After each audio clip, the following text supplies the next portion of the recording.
Mari kita awali dengan membaca Bismillahirrahmanirrahim. Alhamdulillahi Rabbil Alamin. Wassalatu wassalamu ala Rasulillah wa ala alihi wa ashabihi ajma'in. Kelanjutan kajian kita halaman 90, bab baru. Bab tentang takhfif, meringankan rakaatil fajri, meringankan 2 rakaat salat sunat fajar. Halaman 90, hadis pertama. Bismillahirrahmanirrahim. An Aisyah radhiyallahu anha, dari Aisyah radhiyallahu, semoga Allah meridainya, annan nabi, bahwa Nabi sallallahu alaihi wasallam kana yusalli, adalah beliau salat rak'ataini, 2 rakaat, khafifataini, ringan kedua-dua rakaatnya, bainan nida wal iqamah, baina, antara an-nida, antara suara seruan azan, dan iqamah, min salatis subhi, itu azan iqamat daripada salat subuh. Wa fi riwayatil lahuma, dalam sebuah riwayat lahuma, milik keduanya, yusalli rak'atail fajri, Nabi salat 2 rakaat fajar, fayukhaffifuhuma, maka lalu beliau meringankannya, hatta hingga aku berkata, hal qara'a fihima bi ummil Quran, apakah beliau membaca fihima, pada 2 rakaat itu, Ummul Quran Al-Fatihah. Wa fi riwayatil Muslim, dalam sebuah riwayat Imam Muslim berbunyi, kana yusalli rak'atal fajri, Nabi salat 2 rakaat fajar, idza sami'al adzan, apabila beliau mendengarkan suara azan, wa yukhaffifuhuma, dan yukhaffif, beliau meringankan kedua-duanya. Dalam sebuah riwayat disebutkan idza tala'al fajru, apabila fajar telah terbit. Mari kita pahami inti kajian yang lalu. Pertama, bahwa salat sunat 2 rakaat sebelum salat subuh, sebelum salat fajar, disebut dengan salat sunat fajar, salam, atau salat sunat qabliyah subuh. Di antara semua salat-salat sunat ratib, salat sunat fajar inilah yang paling Rasulullah perhatikan, dan beliau tidak pernah tinggalkan, sampai-sampai kalau tertinggal lantaran sebab, beliau qada. Itu beliau tunaikan setelah selesai subuh atau setelah matahari terbit. Itu menunjukkan pentingnya 2 rakaat salat subuh. Dan diutamakan mengerjakan di rumah, dengan catatan tentu bagi orang yang rumahnya dekatlah dengan masjid, dengan musala. Jika khawatir salat di rumah bisa terlambat mengikuti salat subuh, maka lebih utama kita kerjakan di masjid. Khawatir nanti tertinggal mengikuti takbiratul ihram imam. Andaikan kita sedang salat sunat fajar, masuk ke musala, ke masjid, ke surau, rupanya sedikit lagi sudah hampir kamat orang, kita langsung saja salat. di tengah jalan tiba-tiba qamat orang. Kalau mungkin dilanjutkan silakan lanjutkan. Yang penting jangan sampai tertinggal mengikuti takbiratul ihram imam. Tetapi kalau rasa-rasanya akan tertinggal mengikuti salat subuh semenjak takbiratul ihram imam, putuskan salat sunat fajar itu. Tapi kalau rasanya bisa, salat sunat fajar diringankan. Bila perlu tidak pakai ayat. Baca rukuknya 1 kali, bacaan i'tidalnya Rabbana walakal hamd, bacaan sujudnya 1 kali, bacaan duduk Rabbil fili saja. Itu meringankan. Kira-kira begitulah menyebut kaji yang lampau supaya nyambung dengan malam hari ini. Baik. Aisyah, salah seorang istri beliau, mengatakan bahwa Nabi sallallahu alaihi wasallam itu beliau salat antara azan dan iqamat salat subuh 2 rakaat yang ringan, khafifataini, 2 rakaat itu ringan keduanya. Apa yang dimaksud dengan ringan? Beliau tidak panjang-panjang membaca ayat. Bahkan ayat yang populer dibaca Qul ya ayyuhal kafirun rakaat pertama, Qul huwallahu ahad rakaat kedua. Bahkan terkadang bila takut dan khawatir tidak baca ayat. Setelah Al-Fatihah langsung ruku. Jika khawatir terlambat tertunda. Di samping Qul ya ayyuhal kafirun, beliau juga membaca surah Al-Baqarah ayat 136. Silakan tengok. Al-Baqarah 136, surat kedua.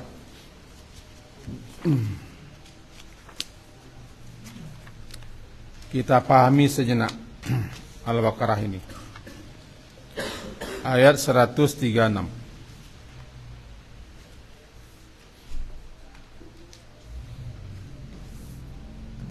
Pangkalnya qulu.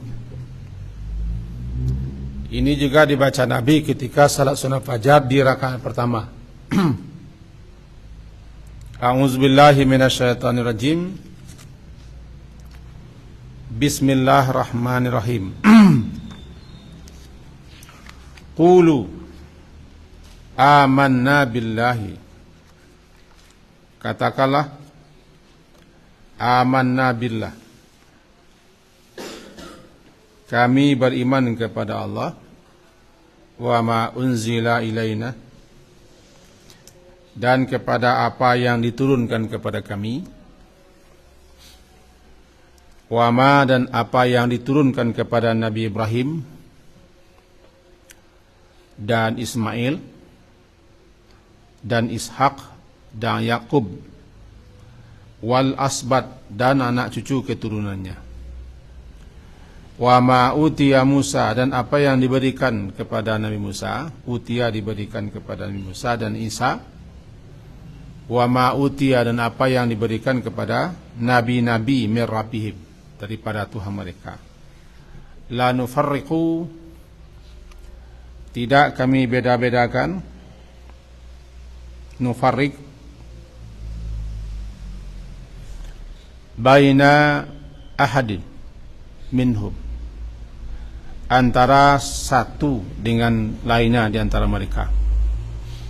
Wa nahnu lahu muslimun, dan kami berserah diri kepada Allah.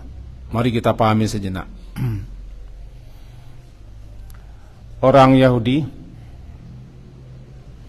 dan juga orang Nasrani, mereka mengatakan kepada kaum muslimin zaman Nabi,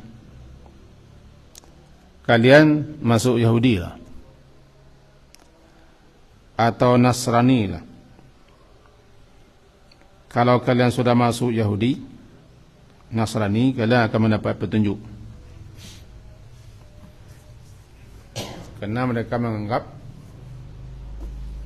ajaran Nabi Muhammad sesat, salah, menyimpang, keliru. Jadi mereka membujuk, merayu kaum muslimin, bukan hanya sekarang. Semenjak zaman Nabi mereka sudah begitu gayanya, membujuk-bujuk, mencari-cari kelemahan, kekurangan Islam dan ajarannya serta Quran. Di sini mereka katakan, kalian-kalian kalau ingin selamat, ingin masuk surga dan segala macam, maka kalian harus menjadi penganut Yahudi atau Nasrani. Karena mereka memandang la yadkhulul jannata illa man kana hudan aw nasara. Tidak ada yang patut masuk surga, yang pantas masuk surga kecuali Yahudi atau Nasrani. Surga itu milik mereka, yang lain tidak pantas surga. Andaikan mereka masuk neraka, kata mereka, seminggu saja. Setelah itu digantikan oleh umat-umat Muhammad ini. Jika kami bersalah dulu, nenek moyang kami bersalah dulu, kami masuk neraka itu cuma sebentar.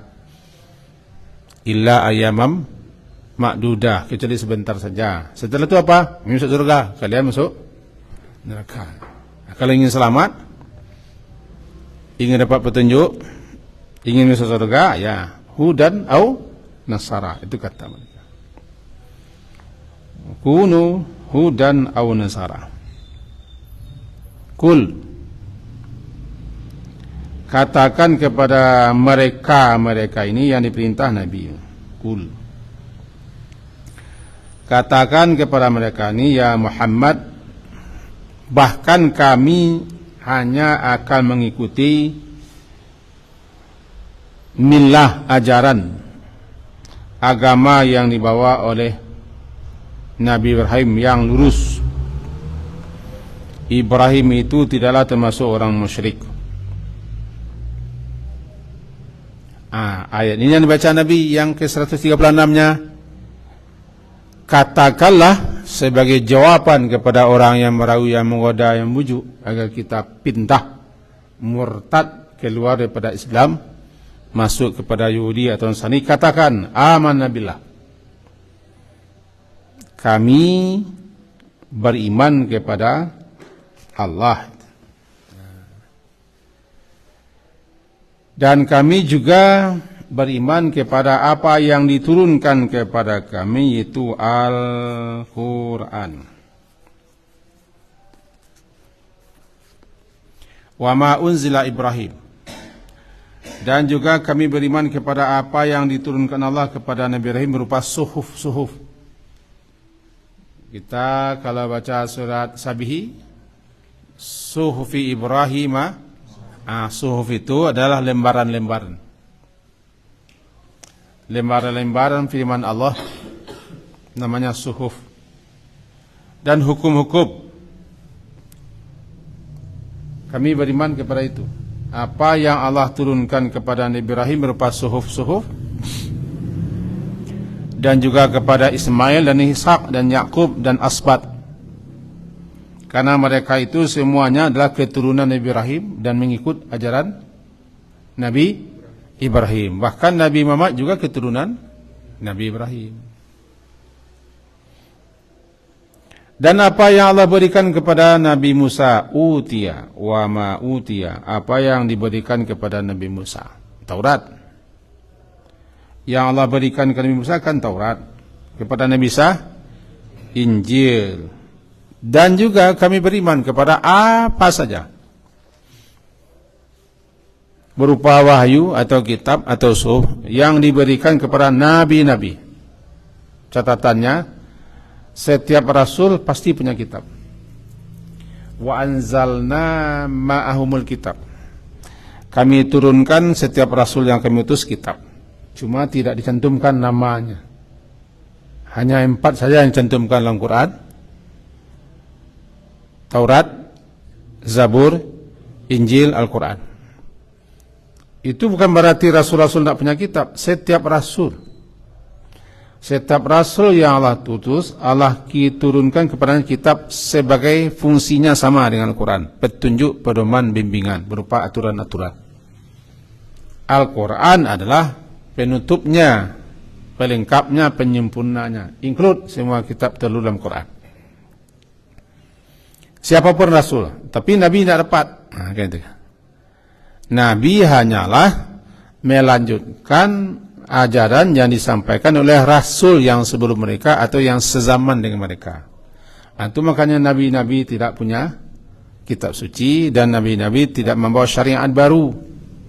Seperti Nabi Harun. Nabi Harun hanyalah menempel kepada Nabi Musa. Kepadanya tidak diturunkan Taurat. Nabi Harun tidak mengajarkan syariat. Dia hanya membantu Nabi Musa dan mengajak orang untuk mengamalkan syariat yang Allah turunkan kepada Nabi Musa. Intinya, kita diperintah untuk beriman kepada kitab apa saja termasuk suhuf yang Allah turunkan kepada nabi-nabi dahulu kala.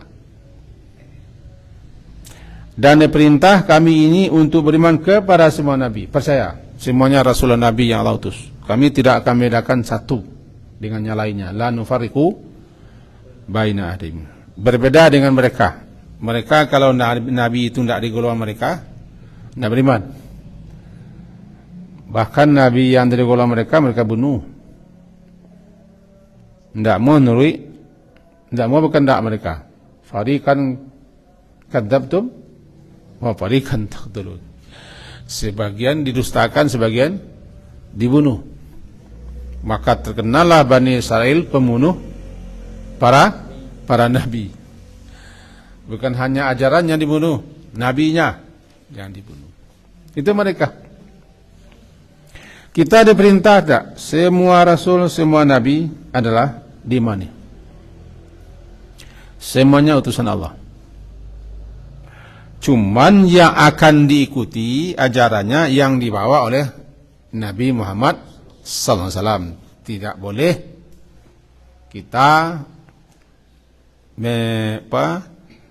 mengamalkan kitab Taurat atau Injil atau Suhuf Ibrahim lain. Sudah masuk semuanya ke dalam Al-Quran.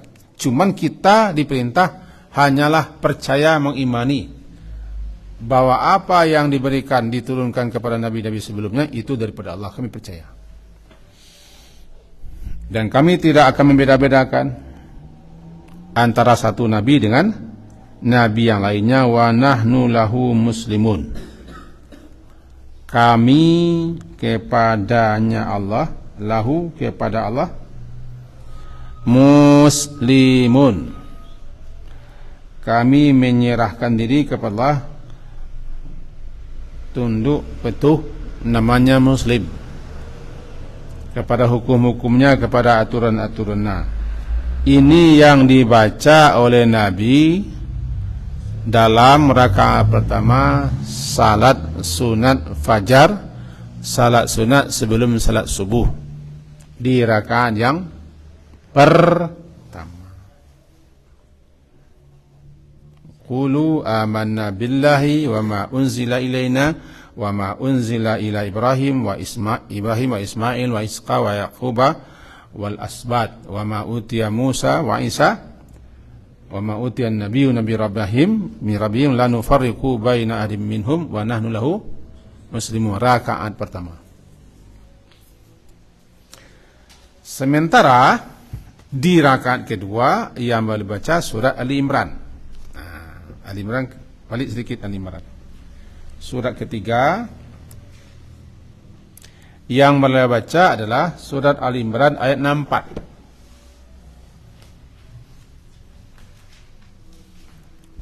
Ali Imran ayat 64, surat ketiga.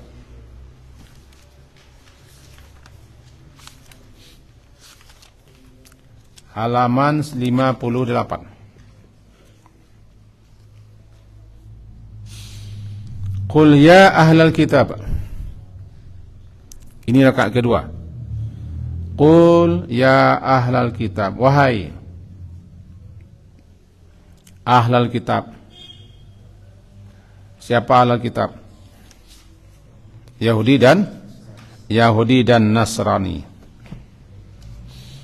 Ta'alau, kesinilah kamu. Ta'al, kesinilah kamu semua. Ila kalimatin sawain, kepada kalimatin sawa, satu kalimat yang akan kita pegang bersama-sama. Bainana wa bainakum, antara kami dengan kamu, ahli kitab. Ta'alau, anan ta'alau, kemarilah. Diseru mereka, diajak mereka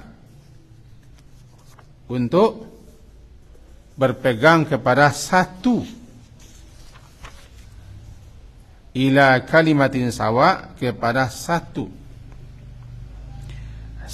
pegangan, namanya kalimatin sawa, antara bainana, antara kami dan kamu, kalimat pertengahan.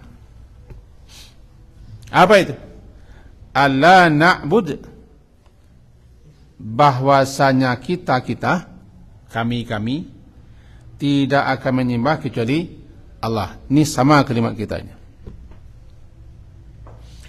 Wala nusyrika bihi syai'a, dan kita tidak akan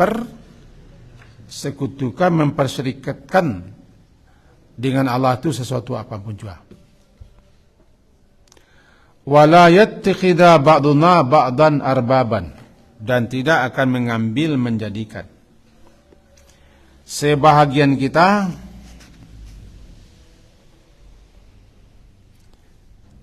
menjadikan sebagian lain sebagai arbaban, Tuhan yang dipatuhi pula, yang ditaat pula, selain daripada Allah. Fa in tawallau, jika berpaling, faqulu, katakanlah, ishadu bi anna muslimun, saksikanlah bahwa kami adalah orang muslim. Ini akan kedua, bicaranya tetap tentang ahlul kitab. Intinya kita ambil di ayat ini. Apa intinya?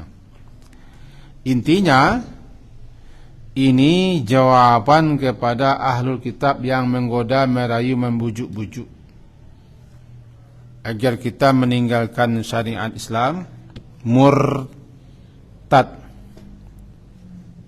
mengikuti mereka.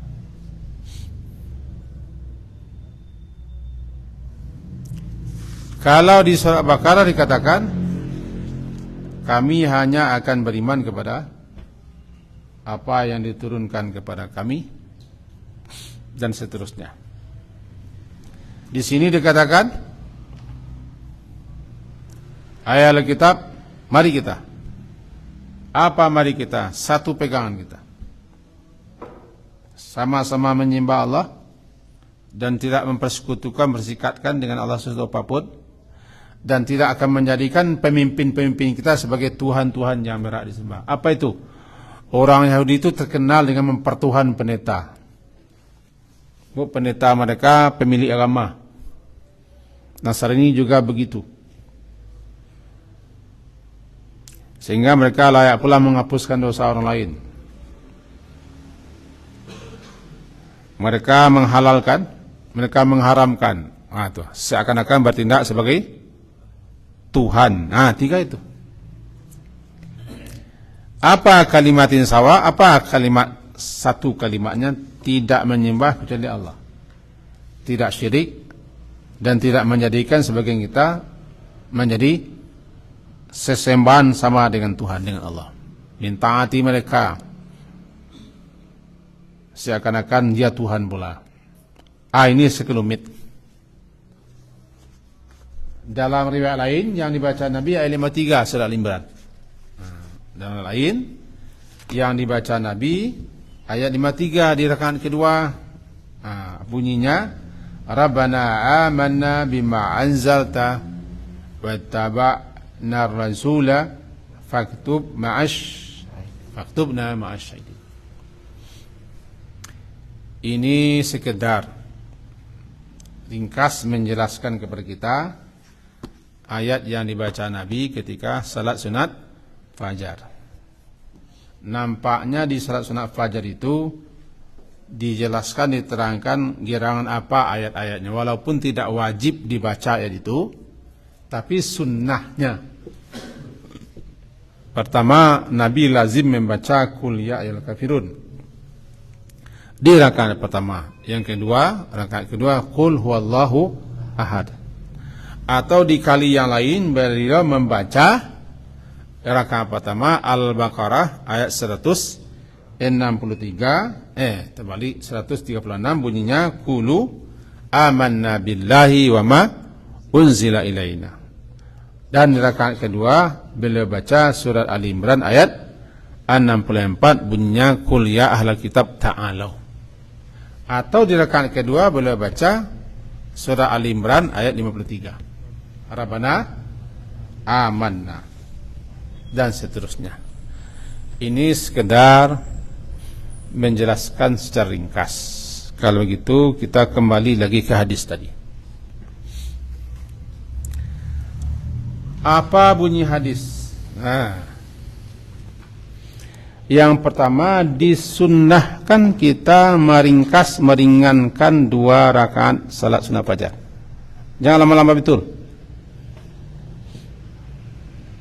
Disukai, disunnahkan meringankan.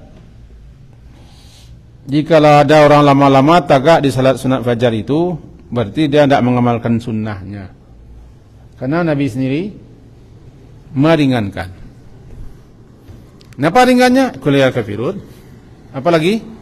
Qul Allah.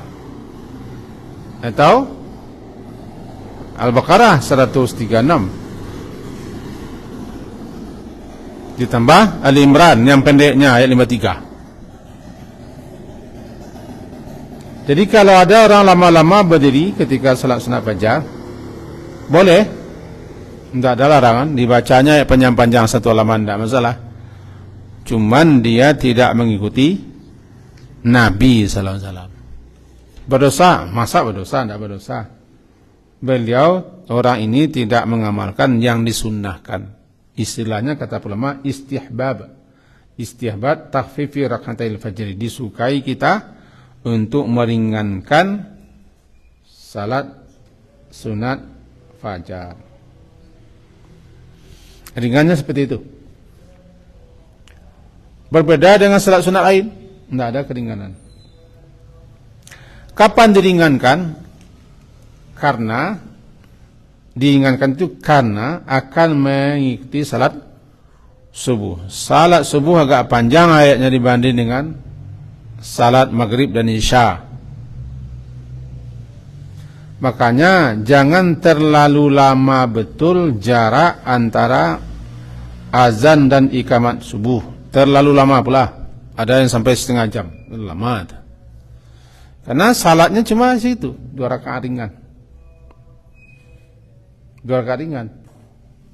Lama itu barangkali mengasih kesempatan, peluang bagi orang yang terlambat atau masih di WC atau masih jalannya kita lamakan. Cuma tidak harus selama betul. Sebab yang tersita pula waktu membaca ayat. Meringankan. Itu yang pertama. Merujuk kepada hadis-hadis ini, ada sekian riwayat dikatakan, kata Aisyah, ya beliau yusalli rak'ataini khafifatain. Khafif itu ringan. Antara azan subuh dengan iqamat salat subuh. Timbul pertanyaan, kalau setelah sunat fajar kita 2 rakaat, apakah masih ada salat sunat lain setelah itu? Secara khusus tidak ada. Azan subuh, menjalankan iqamat, yang ada salat sunat fajar. Salat sunat fajar inilah menurut sebagian ulama yang disebut dengan qabliyah subuh. Disebut juga dengan rawatib sebelum salat subuh. Lalu kalau kita ingin salat lagi bagaimana? Silakan. Salat apa? Salat mutlak saja. Silakan. Cuman ada yang terbaik ketika itu. Doa. Salah satu tempat yang mustajab untuk berdoa antara azan dan iqamat. Kalau dapat, jangan bicara. Kalau ada yang ingin bicara, tunda. Nantilah. Ini waktu terbaik untuk zikir dan doa. Ya. Antara azan dan iqamat, termasuk subuh, kalau ingin bicara, tunda saja. Tunda saja. Berarti setelah 2 rakaat salat subuh, 2 rakaat salat sunat fajar, sibukkan diri untuk berdoa. Itu waktu mustajab. Doa apa saja? Silakan buka buku atau baca doa apa saja, tidak masalah. Karena ulama-ulama besar dulu, mereka tidak mau diganggu setelah azan. Setelah azan mereka salat sunat, kemudian mereka khusyuk untuk berdoa. Karena itu waktu mustajab. Doa antara azan dan iqamat tidak ditolak, la yurad, tidak akan ditolak. Nah, kalau mau bicara nanti kan masih panjang waktunya. Panjang waktunya. Cuma terkadang ketika itu terkenal ni tanyuan masalah. Ada usul pengenal untuk mengecek ketika itu. Cekon tak terkenal. Penting. Kecuali kawan-kawan atau orang-orang yang tidak tahu, kasih tahu. Supaya dia jangan mengatakan kita uju atau sombong. Awak tanya tantang saya, baca aku. Aja itulah. Kecengkenya. Panggilannya walia, sudah sembahyang, sudah salat. Tadi mengko nak bawa lawan mengecek, bawa doa. Karena dalam sunnahnya kita, itu waktu terbaik untuk berdoa mah. Jadi yang bukan nak melayani, yang sedang berdoa. Kita punya. Kembali kepada yang tadi balik. Bagaimana kalau kita isi saja dengan salat-salat sunat sebelum iqamat? Tidak masalah. Kalau panjang waktunya, tahiyatul masjid dulu. Salat sunat wudu, salat sunat fajar. Dua saja sudah tidak tahan orang ke iqamat. Hampir saja kita salat dah. Kalau panjang rasanya diurang. Jadi kalau kita ingin hampir rakaat salat sunat sebelum salat subuh, pertama salat tahiyatul masjid. Kedua niatkan salat sunat fajar. Tapi parahnya nanti kok tergagih orang iqamatnya. Kita tidak jadi salat sunat fajar, baru salat sunat tahiyatul masjid. Sebaiknya kalau ingin juga salat lagi, lihat waktu dulu. Waktu sekian. Tapi tanya aja ke muazzinnya, bisa salat sampai rakaat. Habis berapa? Aku dah lulai. Sebab kadang-kadang tidak semua orang pula memperhatikan waktu.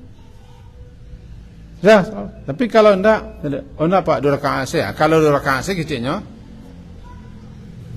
salat sunat fajar. Atau sebentar lagi Pak.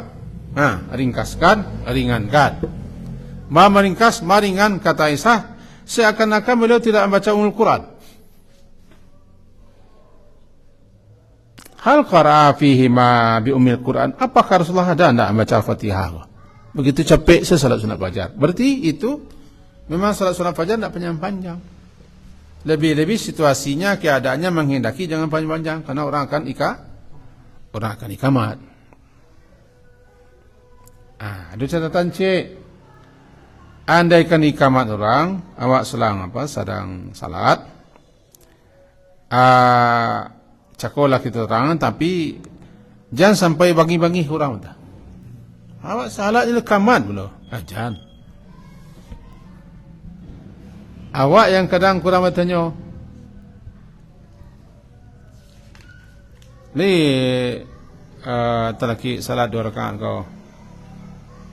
Silakan. Nya masalahnya kita kadang-kadang masuk terlembek. Lalu tanpa bertanya, Allah Akbar sekali. Ikaman orang awak bangi. Atau ele bana. Ele ko apa namanya? Lamban, lambi, lea. Ani. Mari. Jadi intinya nampaknya di salat subuh tadi, sebelum salat subuh hanya 2 rakaat saja.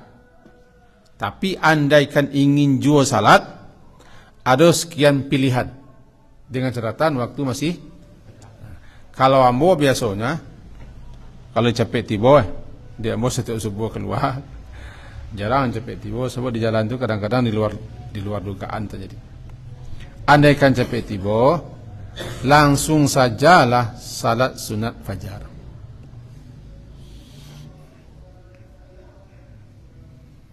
Kita tidak ketar-ketir. Tapi kita langsung sebeko sudah azan, langsung kita turun masjid. Andai beko, nak terlaki salat sunat fajar lah itu. Mulang nas kita. Andaikan kita di musala, tiba di masjid, tiba di surau, orang selesai azan. Pilihan pertama, langsung sajalah salat sunat fajar. Tahiyatul masjid ndak, iyo, ceban calik katul. Apakah di Sarawak, di Musalawak, di Musajid wako, orang ko panggagih atau ba'ada? Di pasar tu ada musajid panggagih. Di tengah jua orang lun kamat. Anulah sembahyang. Salatnya. Kadang-kadang lah amu melintihnya lah durakan. Tiba mau di tengah jua masih bisa salat sunat fajar. Kalau begitu mau dia musajidnya, ayo 2 rakaat lah. Tu gaya musajidnya. Bagayanya ndak ada pencapek penggagih. Tiba di musajid sesudah azan subuh, subuh langsung niatkan salat sunat fajar. Tapi kalau salat misalnya kamu saja tengah jua aku misal, itu penyawa ketu lagi aja. Bisa salat dua lain. Capek tiba, bisa. Sebab di situ agak panjang. Jadi berarti kita harus mencari situasi, kondisi, keadaan di mana kita salat. Andaikan kita orang nompang sambayang, nompang salat, dia kita musafir atau sekelisinan. Lebih encak kalau kita subuh langsung saya salat sunat fajar. Kok tersisa waktu itu salat itu isi dengan doa. Isi dengan doa. Karena doa ketika itu mustajab. So doa. Bagaimana kalau keadaannya telaki salat sabanta? Begitu demi penggal semua salat itu. Tanpa istiftah. Jangan baca wajah tu, jangan baca Allah baik. Langsung auzubillah Fatihah. Allah Akbar, auzubillah minasyaitonir rajim, langsung Fatihah. Waladhdallin, langsung rukuk. Kalau waktu itu memang sangat kepepet, waladhdallin, langsung Allah Akbar rukuk. Rukuk, bacalah 1 kali bacaan rukuk. Subhan rabbil a'la. Subhan rabbil azim. Sami Allahu liman hamidah. Rabbana walakal hamd. Allahu akbar. Subhana rabbiyal a'la. Allahu akbar rabbighfirli. Allahu akbar subhana rabbiyal a'la. Allahu akbar katih. Al-Fatihah ulanglah balik kuliah. Kenapa? Karena waktu sangat ringkas bagi yang terlambat datang. Laki tu cuba mempercapek tak itu rupanya angku ko memang ndak amuh mana menunggu orang.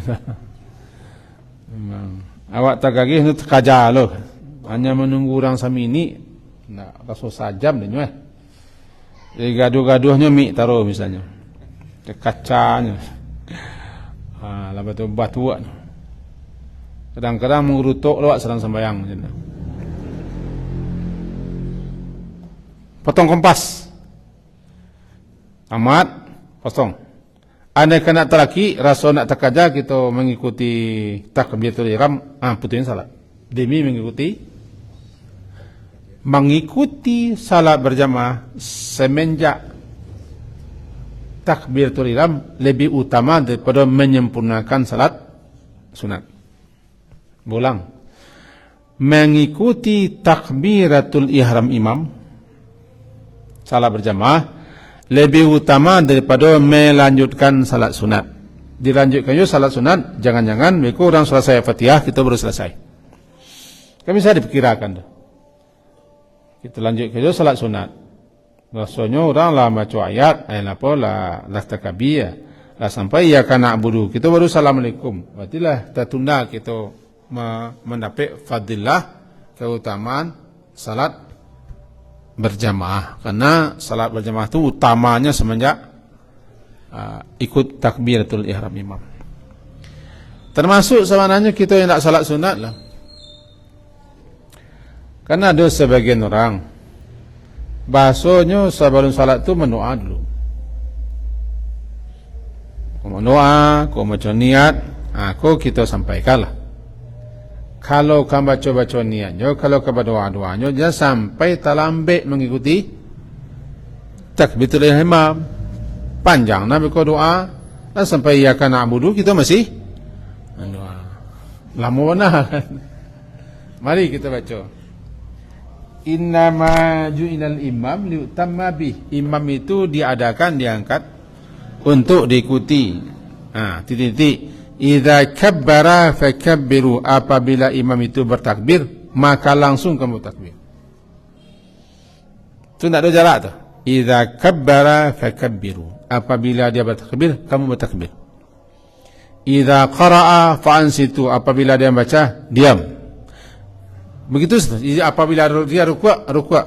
Apabila dia sujud, sujud. Kalau kita yang akan membaca usali segala macam, jangan sampai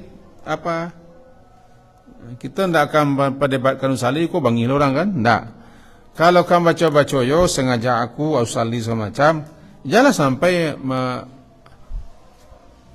memakan waktu. Itu kejadiannya memang begitu kejadian itu. Masih mangkuk je baru. Kurang apalah, kurang kaji kawan pun dulu harus nyawa tu, tahu nyawa. Nyawa kau nyangkui. Kalau lo nyangkui, lama dia. Iyalah kita tidak akan mengkaji itu, cuman jangan sampai terlambat mengikuti takbiratul ihram. Itu intinya. Bahkan kalau kita ke salat sunat, kalau tak mungkin jangan dikaji salat sunat. Pending salat sunat setelah salat fardu. Misalnya salat zuhur, tidak terlaki salat sunat salat zuhur. Bisa setelah salat zuhur kita kada. Dengan alasan kita memang tidak terlaki tadi. Ketentuan salat sunat fajar memang ringan, ringkas, tidak panjang-panjang, sore pun pendek. Kuliah al-kafirun dan kulallahu ahad. Bagusnya apa ajalah surat Al-Baqarah ayat 136 dan Ali Imran ayat 60 sampai tadi apa jualah. Kalau pakai jual apa jualah. Itu kira-kira kaji kita malam hari ini lain ragu. Kalau tidak, ya selesai kaji kan? Tentangan 2 rakaat fajar, salat dengan ringkas dan ringan, dan memang sunnah, disunahkan meringankannya. Kita buat kesimpulan. Kesimpulan kaji, di antara salat-salat sunat rawatib yang sangat sekali ditekankan, bahkan boleh diqada, salat sunat fajar. 1. Kalau bisa kita salat sunat fajar di rumah, silakan. Catatannya tentu bagi tetangga dekat masjid. Yang kedua, tidak perlu kita berpanjang-panjang membaca satu halaman rakaat pertama, kedua. Tidak perlu. Karena Nabi sendiri beliau tidak panjang-panjang untuk salat sunat fajar. Nah, berarti kalau kita mengikuti Nabi, kalau mengikuti sunnah. Kesimpulan yang kampe adalah bagaimanapun pentingnya salat sunat fajar, tapi kalau lah hikamat orang putuskan saja jika salat sunat itu belum selesai, bisa diganti. Ya, kita ulang. Salat sunat fajar itu kan utama tuh, tapi lebih utama mengikuti salat saja takbir. Kesimpulan terakhir, dalam salat sunat fajar bagi siapa yang baca ayat boleh. Hendaknya kuliah kafirun, hendaknya qul Allah boleh. Apa sembarang ayat yang dibaca silakan. Tapi Nabi membaca ayat, membaca Quran biasanya kuliah kafirun dan qul Allah, Al-Baqarah 136 dan Ali Imran ayat 60 atau 53. Nah, itu. Amentun kira-kira kesimpulan juga. Semoga berfaedah dan bermanfaat untuk kita semua. Diakhiri dengan subhanakallahumma wa bihamdika asyhadu an la ilaha illa anta astaghfiruka wa atubu ilaik. Sallallahu ala Muhammadin wa ala alihi wa ashabihi ajma'in. Alhamdulillah. Assalamualaikum warahmatullahi wabarakatuh.